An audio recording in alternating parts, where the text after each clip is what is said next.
Hi, welcome to the Quilting Life podcast. I'm Sherri McConnell from A Quilting Life. And I'm Chelsi Stratton from Chelsi Stratton Designs. And we are happy to be with you today. This episode is airing on Monday, May 3rd, 2021. So crazy. I can't believe it's May. We say this every time, though. We're like, oh, we can't believe it's February. Right. Yeah.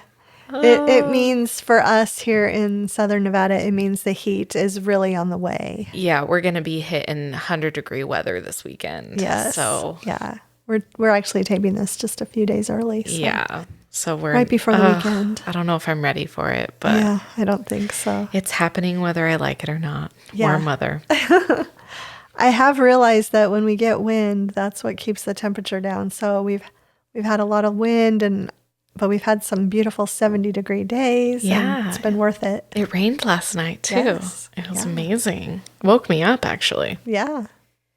And we didn't get a lot of rain last year, so it was kind of exciting. Really almost none. The entire year. Yeah, it was really crazy. So. Okay. Yeah. Okay, well, you've got the quilts. Yeah, I'm so excited that I finished a couple more. Yay, me.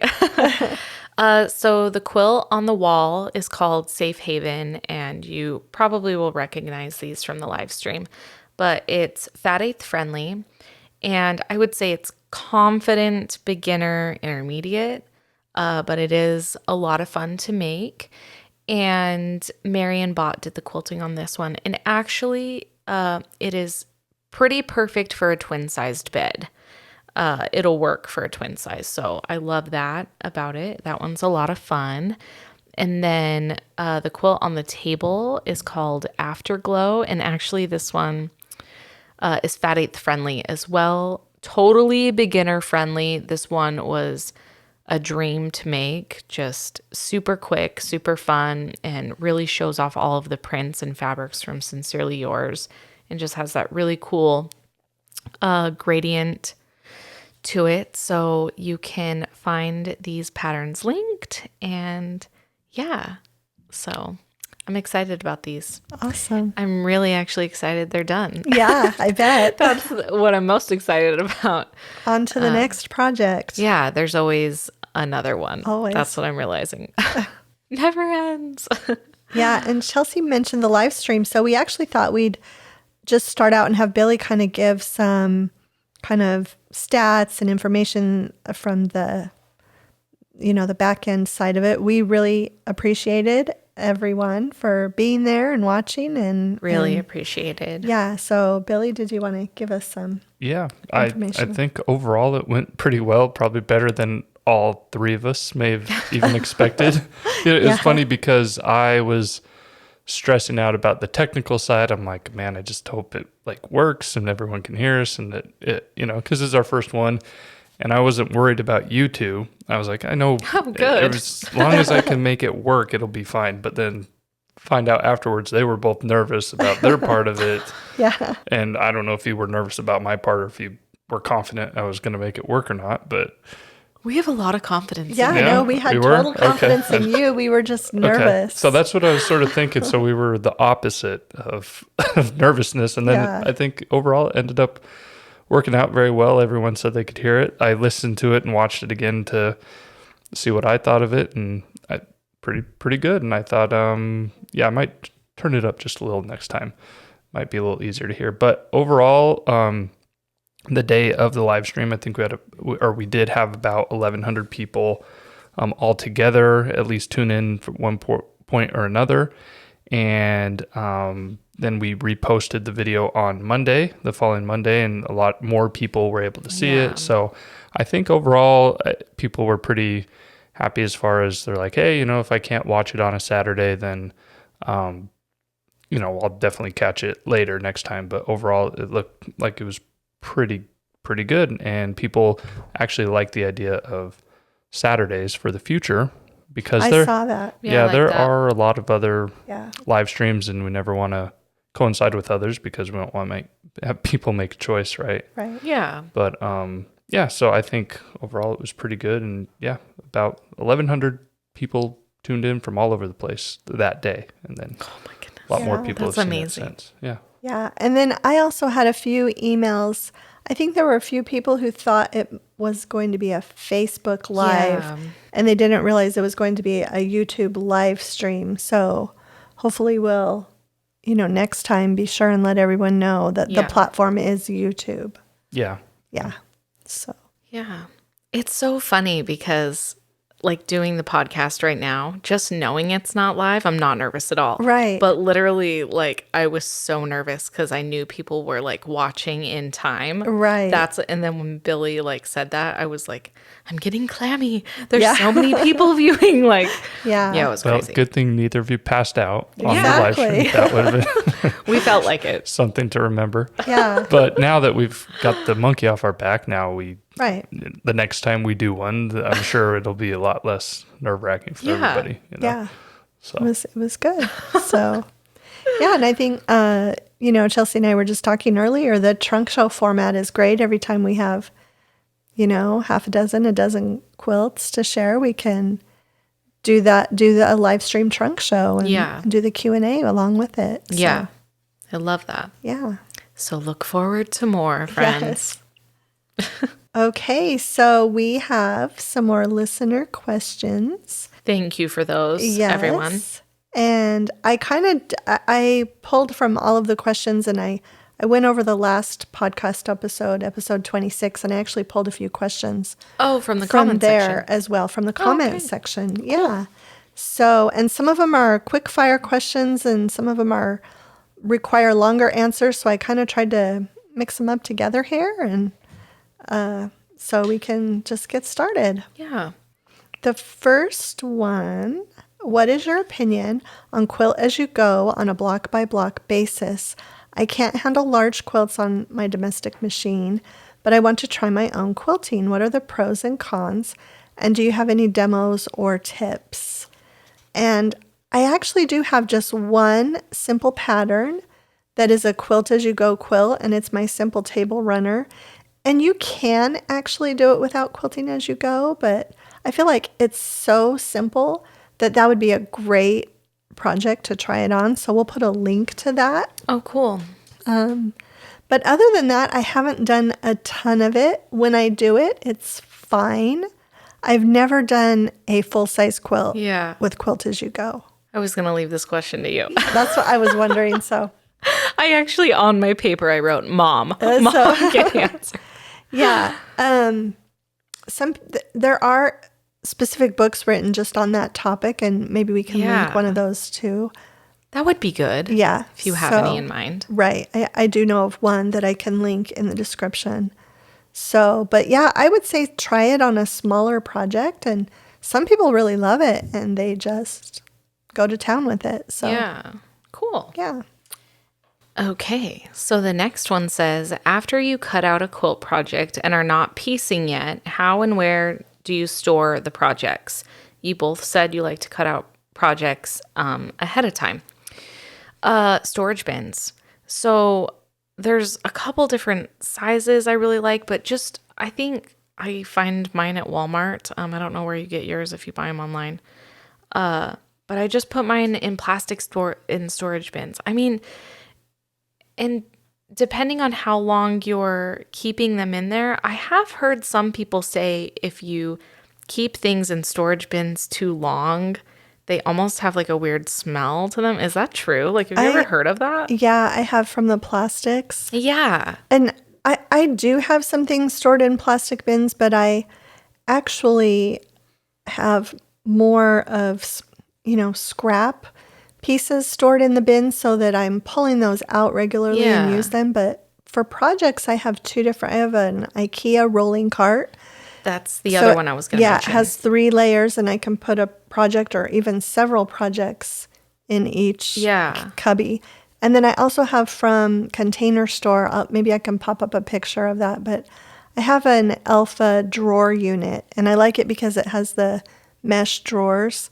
And so air circulates around. Yeah. And I keep most of my current projects in one of those 2 Oh, the alpha is the one I'm thinking about In my because you closet. gave me one. Yeah, and I gave, Yes, and I've been keeping things in there because, Okay. yeah, somebody had mentioned that to me, and I was like, oh, well, Right. maybe it needs some airflow. Yeah. Like, that is a smart idea. So, I mean, I feel like if it's super short term and you just need to keep it somewhere, a Right. storage bin will work perfect. Yeah.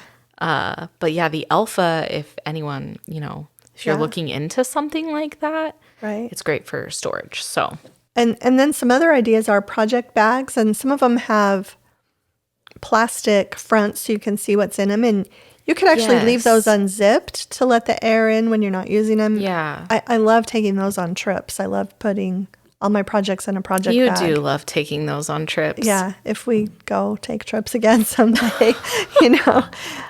So, but yeah, I feel like those are kind of the main baskets, bins. Yeah. Baskets are great, airflow, without a lid, and then the IKEA carts and the container store. Yeah. Yeah. So that's how we store Yeah. most of our projects. Okay, number 3. How do you use the diagonal seam tape with big blocks? So I'm looking at Mom like, I know what I would say, but my tell me. sewing table, for big blocks, there really isn't enough space to Yes. stretch out the tape. So if I'm sewing on a block that is going to be too big to where that tape is effective, I will just draw the lines. That's exactly what I wrote okay? down. I was just curious what you were going to say because if it really is that big, yeah, Right.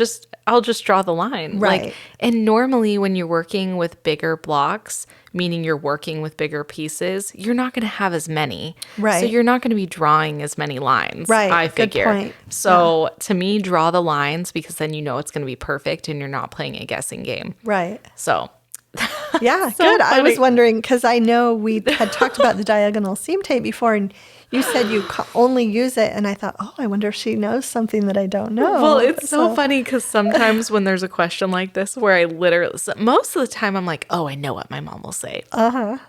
But on some things, I'm like intimidated. I'm like, Oh. what will mom say? Like, what if my way is like wrong? Which is not a good way to look at it. But No, not at all. It's so funny though. We both looked at each other like, are you going to answer that one first? Yeah. Yeah. So we both had the same answer on that one. The Good next, to know. Yeah. The next question is from an Australian, an Aussie, and she didn't know from a couple episodes ago what a pillow sham is. And I was really grateful to see this on the comments because, we have these words in our vocabulary that we assume are internationally understood, but sometimes they're not. Just like when we were at market and Janet Claire was telling us that in the UK they call cookies biscuits. Yes. Remember? Yeah. And so I was like, oh, okay, now I understand. So yeah, so a pillow sham, the way we were talking about it, is a quilted cover for the pillow. For the pillow. Where the pillow, I think the difference between a sham and a case is that a case, the pillow just slides in, and a sham, it completely covers the pillow either with a zipper or a backing. Yeah. You have a fully connected backing. Fully encased. Yeah, fully pillow. encased. Yeah. Yeah. So that is how we were discussing. And we were discussing quilted pillow shams in that podcast episode. So yeah, I just wanted to put that one in. And then also if there are ever any other terms that anyone doesn't understand, because we know we have people watching from all over the world, just let us know and we will do our best. Yeah. Okay. Do you cut the pinking off the edge of honey bun / jelly rolls if using it next to a more sheer color like white or ivory, etc.? You can if you really feel like that is going to peek through your quilt top, like if you can see it. I never do. I've never had an issue with it. I don't think you would have an issue with it. I really don't think that tiny pinking on the edge will be visible. I really don't. Yeah, I think it would only occur if the fabrics were super dark and the background was super light, but I haven't I've never had that happen with the pinking. Yeah. And I sew with pre-cuts like a lot. So I don't cut it off. Yeah. I don't think you need to. Yeah. Just my opinion though. Yeah. No, there was another question too. I didn't put it on the page, but she was working with a Moda pre-cut and the pinking, and she said her blocks were off a little bit. And I rarely have that issue as well. I sew from the outer edges of the pinking, but I did actually cut up a layer cake the other day that was quite a bit bigger than 10 inches. And really? I thought, wow, this hasn't really happened in a long time. So there are occasions where, and I guess maybe measure your pre-cuts, and if you need to trim them down to size. Wow, I've never had that happen on a layer cake. No, it was the first time in quite a long time that I had noticed that. Wow. So, yeah. Interesting. And it wasn't just like 10 and an 8. It was almost 10 and a 4. Really? Some of the layer cake squares. So I don't know. That is so crazy. If that was just an anomaly. Yeah. Yeah. Interesting. So, okay. Ooh, this one's for you. Yeah. So we had. This one kind of made me laugh. It was, yeah. It's a good question. Yeah. And it's followed up by one that's specifically for Chelsi. Yeah. So, yeah. So it says, I have 2 questions for Sherri. How do you balance mom life when you work so closely with Chelsi and also Billy on the tech side?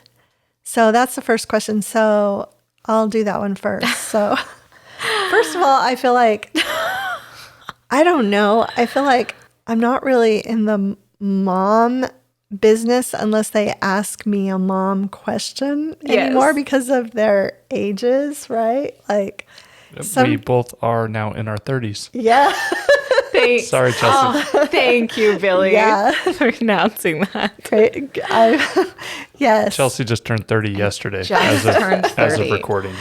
So, yeah. So, entered the new stage, you guys. Yeah. So we only have one child now in his 20s. So, but, I mean, as parents, you I mean, probably always feel like you could give your kids advice, but we try really hard not to butt in unless they ask us. And so, yeah, I think I try. I'm sure I'm not perfect. I'm sure I mess up here and there. But, well, I could pipe in too. Okay. I mean, I want to pipe in. Yeah. I mean, as far as what we've been, because it's really been about a year now that I've been really tackling the YouTube, and then we started the podcast last summer.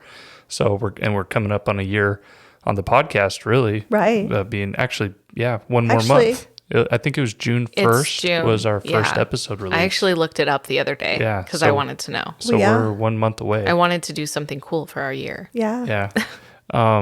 And actually we will. I think I had some cool. ideas. But to me it's been great because it was because I had to start working from home that I decided to jump into this more. But I mean, I feel like it's been really easy. It's easier for me to work with my mom than it is to work at my regular job with other people. I don't, because we're related, we're sort of on the same page, or because, I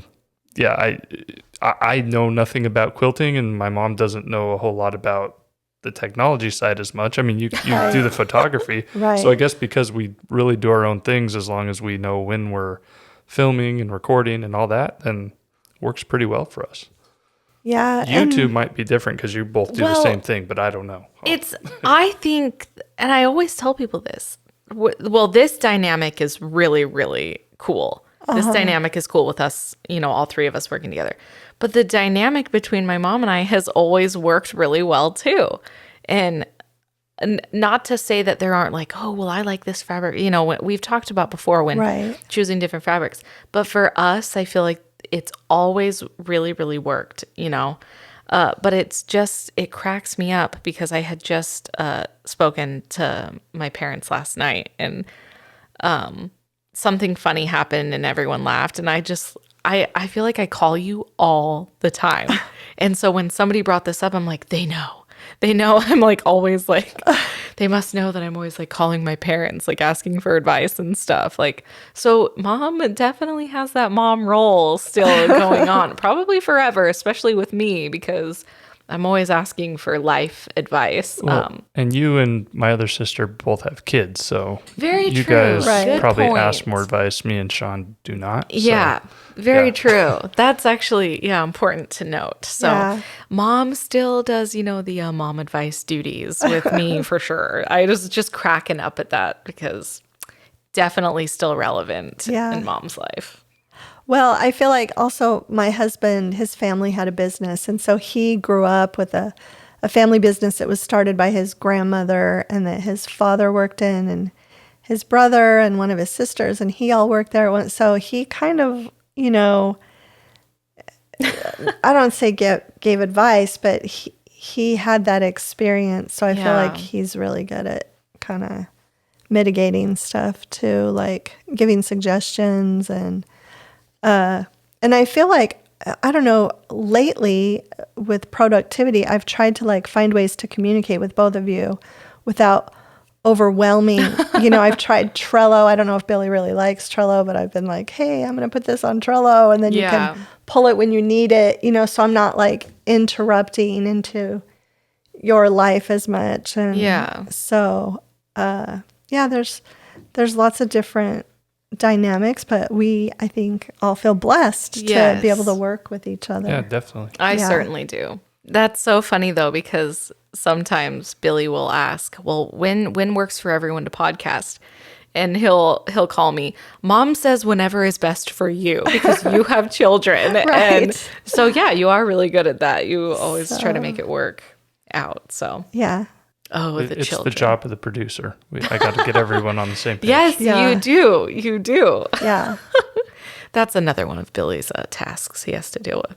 Yeah. And I feel like on that note, because you told me you were going to do a vacation. So I figure like we probably ought to figure out some way to communicate with each other now that things are opening up again. And we can, so that we can. We're kind of doing a staycation. Yeah. So we can stay on the same page and still be able to do those things. I thought of that. Yeah, summer's coming up. Yeah. That's true. A couple places I'm going, so Yeah. we might be doing some pre-recorded podcast episodes definitely over the summer. That works for me. Yeah, and I want to go somewhere too when our bathroom is done. We decided a week after the bathroom's done, we're going somewhere. Is like a predicament, and mom is ready to get out of her house. But yeah. So, and then there was a second part to that question. Oh, there is. I forgot. Really quickly, it says, do your other children have an interest in the business? And I have another daughter and another son, and my other daughter is currently expecting her third child. They're all 5 and under. So she's very busy. She's very busy. So I feel like if she ever wanted to start sewing or doing anything like that, it would be a few years down the road. Yeah. And my youngest son is actually currently living with us while he's job hunting after graduating from college. And he has been stuffing patterns. Yes. You do not get to stay with mom unless you want to work, you guys. Yeah. So he, after the first couple hours, he was just like, really? This is what you do? I was cracking up when he told me that. And I'm like, oh, I can't wait to hear what you think, because like so many people ask and I'm like, it is tedious work. Yeah. And so you will probably sit here bagging patterns for hours. Yeah. And even my husband is like, oh my goodness, don't look at me. I don't want to have to do this for you. Right.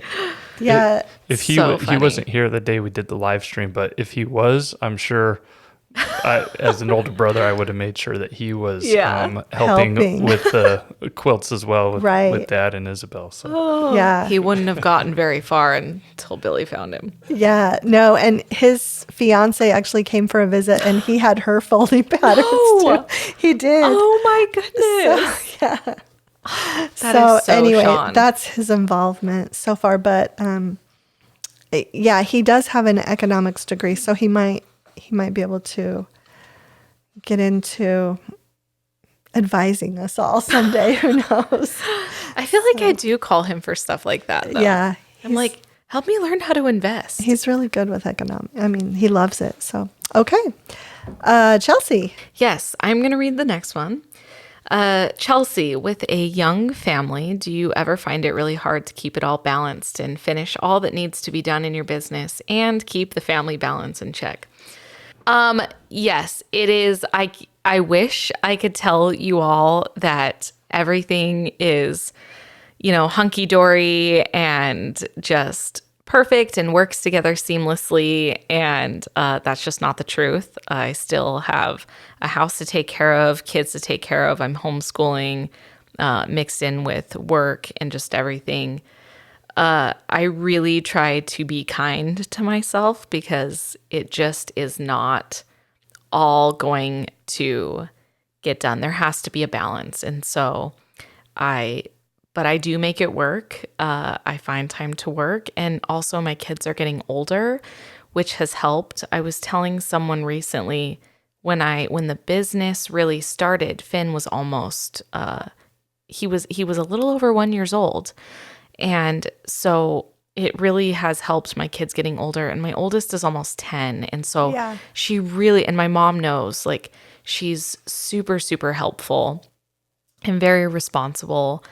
And so I make it work, but that does not mean that it is easy or like what you may see on Instagram is like perfect and everything. That the behind the scenes can get, a little crazy, but we make it work. So, and I think I found a pretty good balance. I'm actually feeling, I was going to tell you, I'm feeling really good about work right now. Like I've been getting a lot done. March was really hard for me, but yeah, we're making it work and school is almost done. And I called my mom the other day and I'm like, I registered my kids for school, so they're going back next year.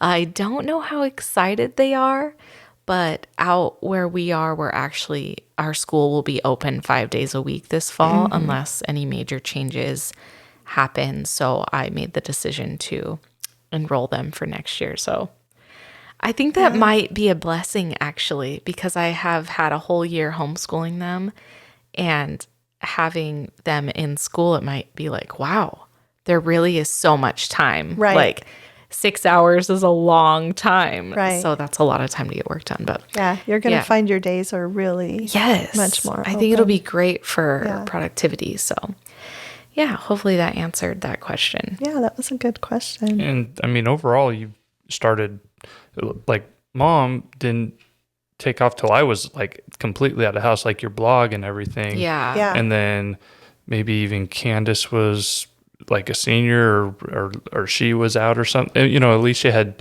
2 kids out of the house or about out of the house, and then your other kids are a lot older. I was still in the house. I mean, your kids have been young the last 5 years. Yeah. So right. Really for sure. don't be too hard on yourself. Right. Thank you. Yeah.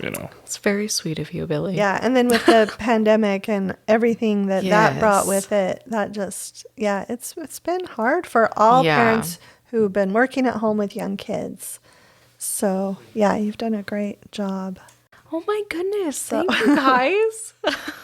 So the next question said, Sherri, as you were planning your bathroom we're redo, back on the bathroom. Did you use your quilting background to plan out the room for designs and colors? And we talked about this a little bit about we did actually inspiration, that I got at the tile shop. But I definitely think that quilting played into that, just because I was always thinking about contrast in there. Yep. And so, and you did a great job. So, and thank you. You're welcome. And so with, we ended up doing 2 bathrooms, and in the one bathroom, we didn't change out anything, cabinets or counters so I needed to make the new stuff work, coordinate and contrast with what was in there. But the interesting thing about that guest bathroom is the shower, you chose really more geometric themed tile, and it turned out really good, I thought. So I love that. Yeah. So in fact, really I've been using that shower because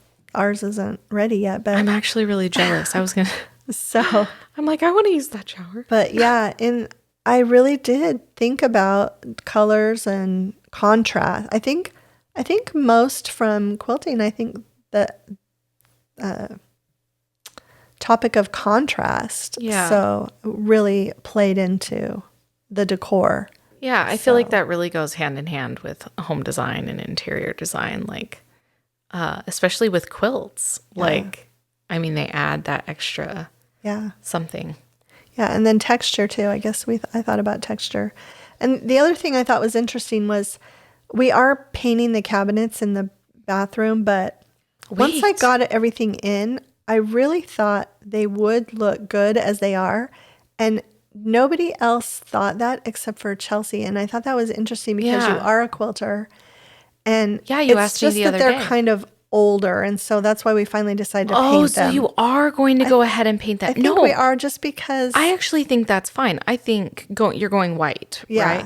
I think the white will be fine, but yeah, that is interesting because I did note because of the contrast. Right. If they were in better condition, I don't think they would need to be painted. Yeah, but you're right. There is wear and tear on them. But I think that's also fine because the palette is still going to look really great. It's just going to look more modern. Right. So yeah.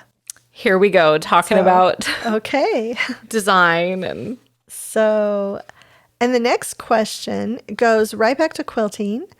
And so she wanted to know, are there any guidelines for combining different sizes of prints? And Chelsea's quilt on the table is perfect example. We've got, these smaller daisies and these big polka dots, and these are in the middle. And this has... Yeah. So I really loved that question because I always feel, and will tell people, you need to have a good balance of large scaled prints and smaller scaled prints. And typically when we're working with a fabric line, we really like to have a lot of small, medium, and large prints. But when you're putting together a quilt, I don't like even these two polka dots are a little close for me. I really tried to keep everything a good balance. I don't want a ton of large scaled prints right next to each other. Right. You want to spread them out because visually it looks better. Right. And your eye, it keeps everything evenly distributed. So that's what I would say. You really want to have a good balance of both. Yeah. And that also goes, this is a little bit off topic, but the same. You'll notice this fabric line has a lot of geometric basics and florals. So I say the same with that. You need to have a good balance of, basics and florals as well. I think for me, that's what I like to work with, so. Right. Yeah. And no, when I'm laying out blocks, I like to separate like the purples in this collection are really dark and bold. And so you see Chelsea's got one up there and one down here, so that it balances. And so I like to balance, the darks and the lights. Yeah. And the same thing with the size of the print, balance the larger prints with the smaller prints. And with this quilt on the table, because she did the color gradation as, almost like a variegated piece of thread, then I feel like her placement of the size of the prints mattered more. Yeah, for sure. Yeah. So and also what Mom was talking about on this Safe Haven quilt, if you're watching the YouTube. What happens when you use a really deep colored print, like these dark purples that we have in here, if I were to cluster them all on one side of the quilt, the eye is going to literally be drawn to that side. It will make the quilt feel off balance. Yeah. And so you really have to be careful. Even these reds, like this red print is fine, but you still have to make sure you're separating everything so that it relaxes while looking. It's more relaxing to look at. Right. So there's a lot, just but easy on the eyes when they're balanced. Yeah, exactly. Yeah. So I thought that was a great question. I just feel like as far as, because she used the word guidelines in her question, it would just be, the guideline is to balance things out. Yeah. Yeah. Keep them balanced. Yeah. Okay. How I get this question a lot, email, Etsy. How do you figure out fabric requirements for a pattern that you would like to make bigger? I feel like if you want to make the pattern bigger, add blocks or add borders to me that I didn't know if specifically this person was wanting to change the sizes of the blocks specifically. I didn't even think about reading it that way. That's immediately what I thought of. Oh, interesting. But to me, if you really want to make the quilt bigger, it is, I feel like, super simple to just add blocks or borders. Yeah. Borders are going to give you a lot of extra inches on your quilt. Yeah. I mean, and they're pretty too. So. Right. Yeah. And I feel like if I'm doing this, if I'm estimating, I'll always estimate on the big side so that I have plenty. Yeah. So I always think, the same thing. I'll look at how many blocks can be made using what is there. Yes. And I'll kind of like just do some quick math and think if I have to double the amount of blocks or just do half again as many. Yeah. And then if I've doubled the blocks, I'll double my backgrounds. Yeah. Then I'll have extra. Yeah. So I did. But yeah, when I read that, I'm like, this could go one or two ways. Yeah. I didn't even think about changing the size of the block for that. Yeah. But also sometimes if I really need to know, I will get on my computer, my EQ, and I can. Yeah. It'll help you figure that out. Design it. Yeah. Yeah. So, okay. Number 11 says, do you both always sew with the exact 1/4 inch seam allowance? Yes. Yes, almost always. So, Yes. Yeah. Very few instances in which I wouldn't. Right. Well, I guess occasionally if I'm doing bags. Yeah, I don't really do bags. I don't sew as bags like you do. I'll sometimes do a 1/2 inch seam so that there's more stability. Yeah. So that's probably the only case. Clothing is always 5/8 of an inch, I feel like. But yeah. Okay. When choosing colors for the quilt, do you have a formula for coloration? I generally choose a dark, medium, and light, but not sure how many colors or variations. I want a scrappy look. Generally, yeah, I'd love to have a mix of dark, medium, and light prints in a quilt. Sincerely Yours is literally the definition for that. It's like, has all of that. Right. I feel like with a scrappy look, yeah, I think you want all dark, medium, and light prints. But I don't know. Scrappy is like, there's so many different ways you could do scrappy, which is why I'm like, because you could do an all scrappy low volume quilt if you wanted. You know, that's like. Exactly. So sometimes when I hear scrappy, I'm like, but scrappy can be anything you want it to be. Right. Like, that's kind of how I feel.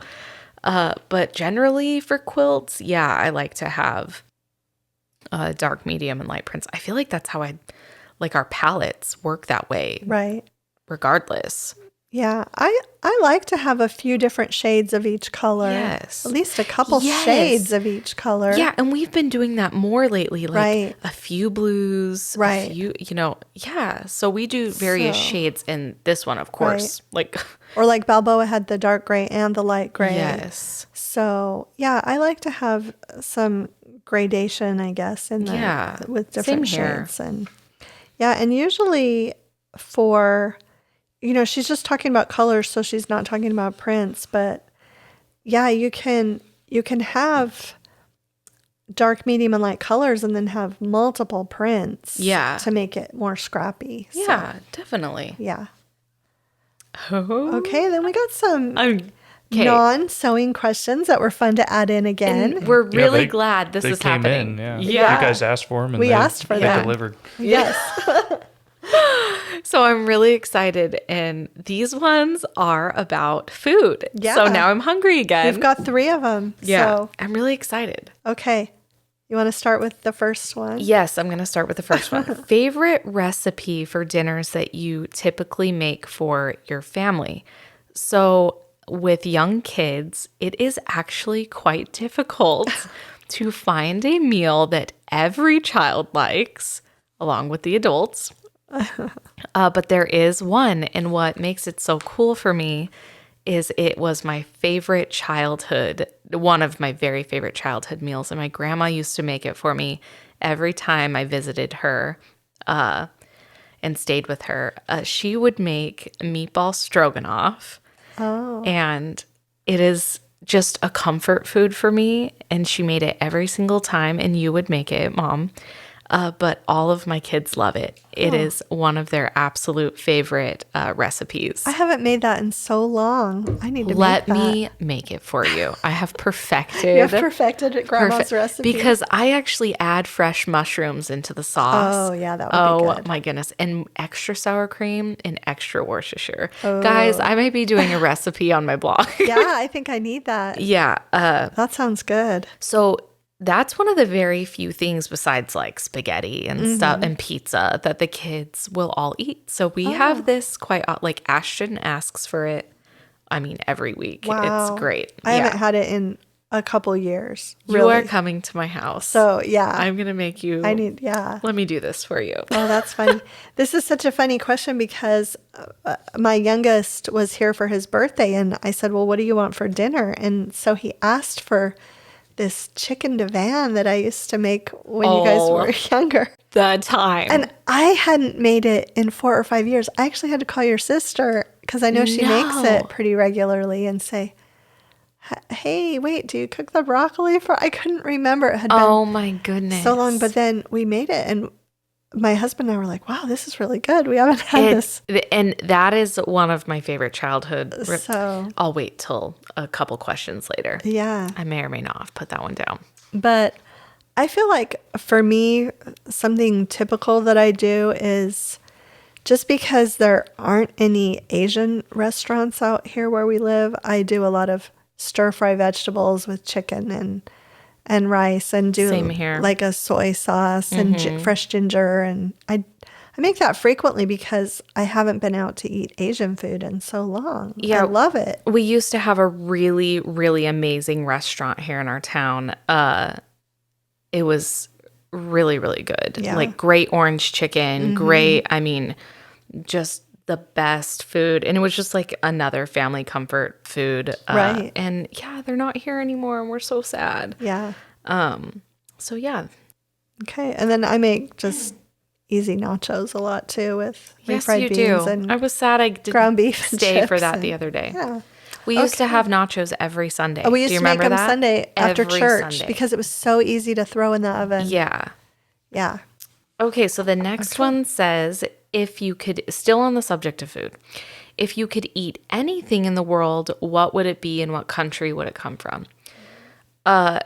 If I could eat something every day for the rest of my life is basically the way I took this, it would be sushi.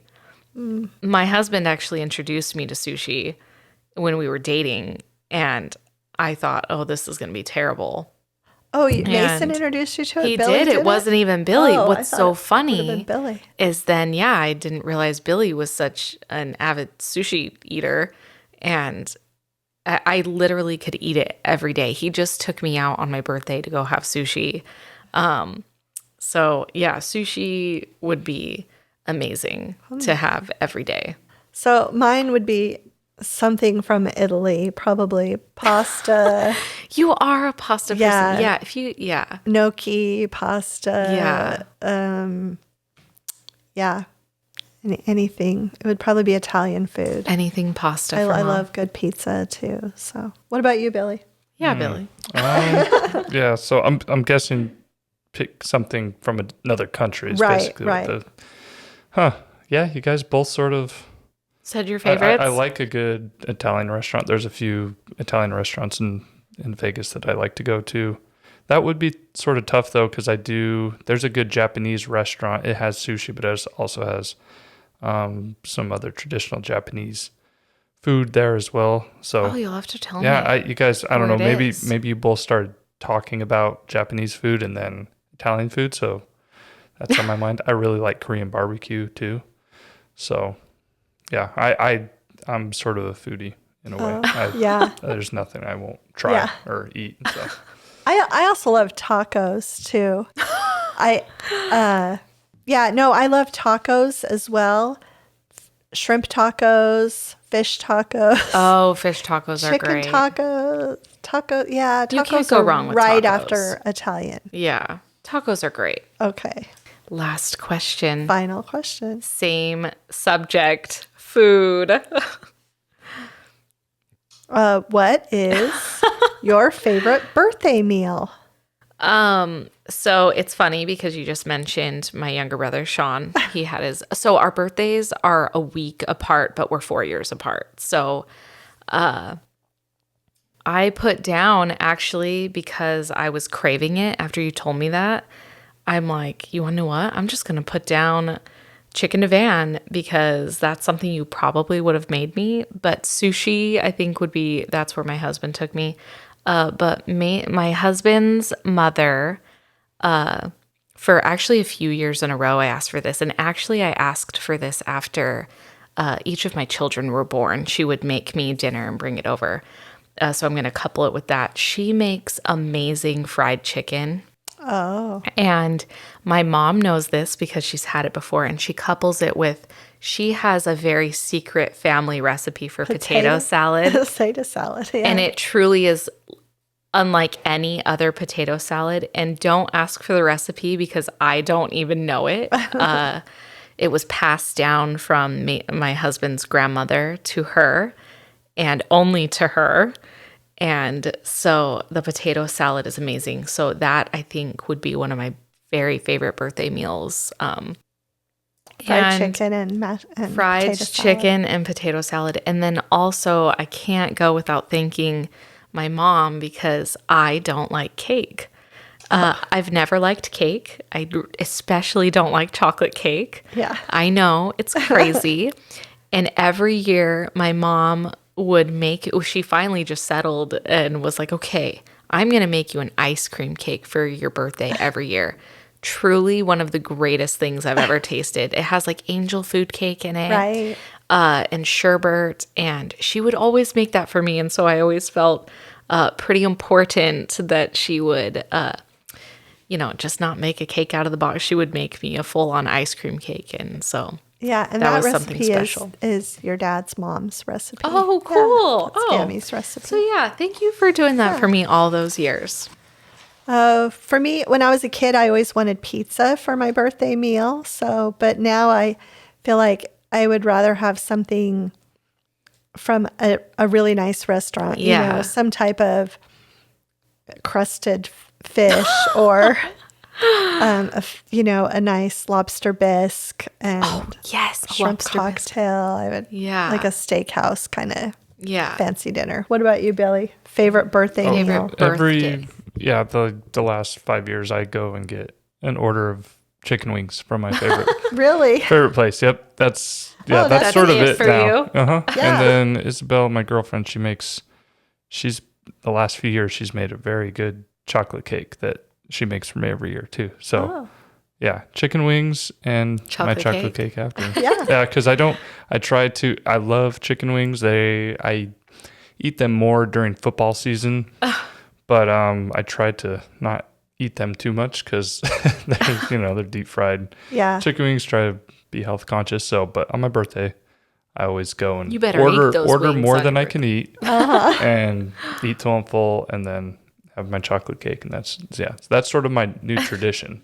Okay. It's been that way for your dad a few loves years chicken now. wings too. Oh yeah, Dad I got was it from just talking about chicken wings before the podcast with blue cheese dressing, not ranch. Yes. Oh my goodness. Just like they originally were made in Buffalo. And right. the place I go in Vegas, the guys from Buffalo. Oh, cool. They're very traditional Buffalo wings. Oh, cool. It's not Buffalo Wild Wings or Wingstop. It's not like knocking those places, but this is a Buffalo, original Buffalo guy. That is so funny. Yeah. Literally right before we started this, you might have been getting ready. Dad was like, I could really go for some wings right now. Yeah. Those were good questions. And now I'm really hungry. So yeah, I'm starving now. We're taping this before dinner, so yeah. So I guess that's a wrap for today, probably. Yeah. Yes. I do have one quick announcement on the tech side.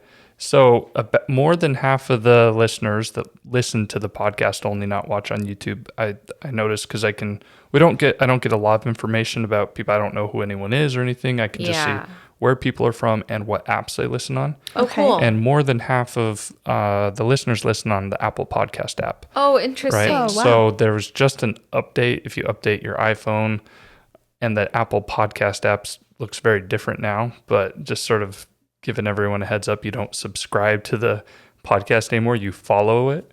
They changed that. It shouldn't really make a big difference if you already subscribe to us or anything, but just a little podcast industry update. That's good to know. I hadn't noticed that yet. Maybe I need to update my phone. And there's some new features I'm looking into that we might be able to add some bonus episodes into the future with it, but I'll explain more of that later. So, but just if anyone's interested in that stuff, the update to that. Awesome. Awesome. Okay.